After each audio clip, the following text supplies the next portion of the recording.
महिमा अलेख शरण विश्व ब्रह्मांडर मंगल करंतु।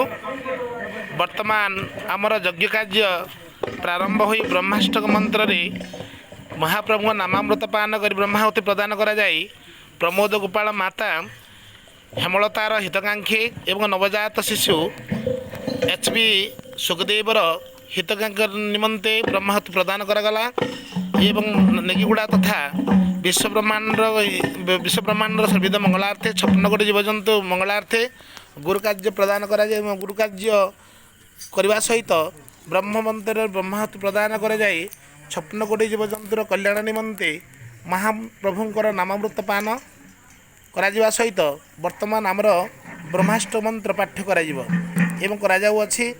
जो नामामृत पान करने द्वारा मनुष्यर दुख दूरीभूत होता है।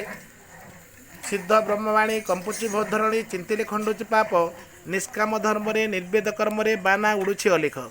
एथिपाई आज महिमा धर्म ये जगत रे विख्यात अटे कि समस्त मनुष्य समाज को सुदृढ़ करने संगे संगे भाईचारा सृष्टि करी समस्त हृदय सद्मन भावना एवं सचिंतन सत्मैत्री प्रीति भाव जागरण करी यही अखंड ध्वनि माध्यम लोकंकर दैविक अधिभौतिक मानसिक त्रितप बाधा को दूरीकरण करने निमंते गुरु आज्ञा देइछन्ति।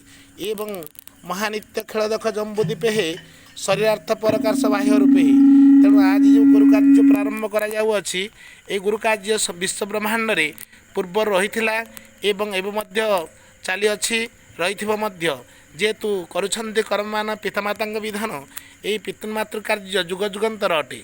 तेणु हे सजन महोदय यही प्राकृतिक तत्व एवं महापुरुष वास्तव ज्ञान को अवलोकन करी जीवन चक्र आगे नियंतु। गुरु ब्रह्म महिमा लेख।